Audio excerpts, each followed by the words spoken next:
Doctor ने कहा आपको कीमो नहीं इम्यूनोथेरेपी की ज़रूरत है, तो आइए समझते हैं इम्यूनोथेरेपी होती क्या है और वो कीमो से अलग कैसे है। सो हेलो एवरीवन, मैं डॉक्टर प्रगति गुप्ता और आज इस वीडियो में हम बात करने वाले हैं इम्यूनोथेरेपी के बारे में। इम्यूनोथेरेपी होती क्या है और ये कैसे कीमो से डिफरेंट है। तो आइए समझते हैं इन सारी चीज़ों के बारे में। सबसे पहले जानना समझना ज़रूरी ये है कि कैंसर का जो लाइन ऑफ ट्रीटमेंट है वो क्या क्या हो सकता है। डिपेंडिंग अपॉन आपको कैंसर कहाँ का है, कितना ग्रेड वो पहुंच चुका है या और ऑर्गन्स तक मेटास्टैस हुआ तो नहीं है, उस पर डिपेंड करता है कि आपका लाइन ऑफ ट्रीटमेंट क्या रहने वाला है।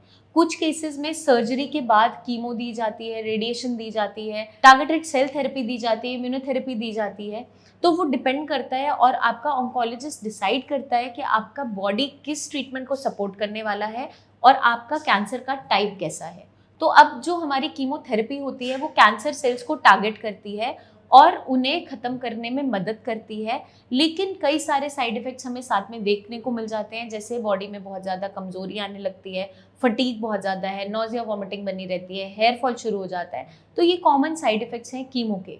वहीं अगर हम इम्यूनोथेरेपी की बात करें तो इम्यूनोथेरेपी में आपकी बॉडी के इम्यून सिस्टम को तैयार किया जाता है कि वो कैंसर सेल्स को पहचाने और खुद से कैंसर सेल्स को मारने की कोशिश करे।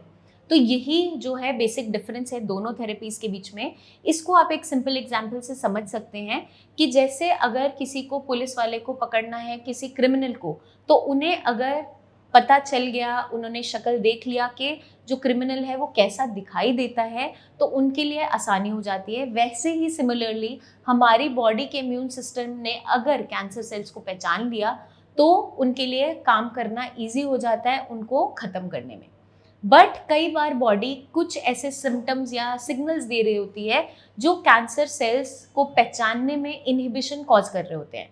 मतलब कि कैंसर सेल्स के बारे में बॉडी समझ नहीं पा रही कि कौन से कैंसर सेल्स हैं, कौन से हमारे सेल्स हैं। तो कुछ कंडीशंस में ये भी देखने को मिल जाता है। इसीलिए हमेशा डॉक्टर आपका लाइन ऑफ ट्रीटमेंट अपने हिसाब से डिसाइड करता है और कैंसर सेल्स किस तरीके से वर्क कर रहे हैं उस हिसाब से आपका लाइन ऑफ ट्रीटमेंट डिसाइड किया जाता है। कुछ कॉमन साइड इफ़ेक्ट्स जो हमें इम्यूनोथेरेपी के साथ भी देखने को मिलते हैं वो ये है कि जब हम इम्यून सिस्टम को इन्हांस कर रहे हैं या ट्रिगर कर रहे हैं किसी मेडिसिन से ताकि वो कैंसर सेल्स को पहचान सके, तो कई बार आपका इम्यून सिस्टम हाइपर एक्टिव हो जाता है। और जब आपका इम्यून सिस्टम हाइपर एक्टिव होता है तो आपकी बॉडी में कुछ सिम्टम्स देखने को मिल जाते हैं, जैसे कि कुछ एलर्जिक सिम्टम्स देखने को मिल जाते हैं जिसके अंदर स्किन पे रैशेस होना, लूज मोशंस लगना, जॉइंट पेन होना, थायराइड इश्यूज क्रिएट होना, ये सब देखने को मिल जाता है। बट इनसे हम साथ में डील कर सकते हैं अगर आपका इम्यून सिस्टम जो है वो कैंसर सेल्स को पहचान पा रहा है तो। क्योंकि हमारे पास एक पेशेंट आए थे जिनका 6 हफ्ते से इम्यूनोथेरेपी चल रहा था।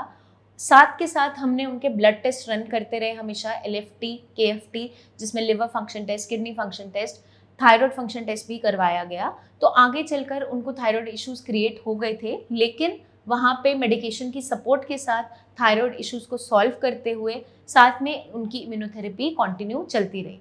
तो उससे ये होता है कि पेशेंट की बॉडी अच्छे से सपोर्ट भी कर पाती है, कैंसर का ट्रीटमेंट भी चलता रहता है और पेशेंट को ज़्यादा साइड इफ़ेक्ट्स देखने को नहीं मिलते। क्योंकि कैंसर से अगर लड़ना है तो कोई ना कोई लाइन ऑफ ट्रीटमेंट हमें चूज़ करना ज़रूरी है। तो मैं उम्मीद करती हूँ ये वीडियो आपको मदद करेगी जानने में, समझने में कि जो कीमोथेरेपी है और इम्यूनोथेरेपी है दोनों के बीच में डिफरेंस क्या है और क्या क्या जो साइड इफ़ेक्ट्स हैं वो कॉमनली हमें कीमो के दौरान और इम्यूनोथेरेपी के दौरान देखने को मिल सकते हैं। आपके माइंड में कोई भी डाउट्स हैं, क्वेरीज हैं, क्वेश्चंस हैं, ज़रूर पूछिए। कमेंट करके आप हमसे पूछ सकते हैं या स्क्रीन पर दिए गए नंबर पर आप हमारे टीम ऑफ डॉक्टर से कंसल्टेशन ले सकते हैं। जल्दी हम आपसे फिर मिलेंगे, तब तक के लिए अपना ध्यान रखिएगा एंड टेक केयर।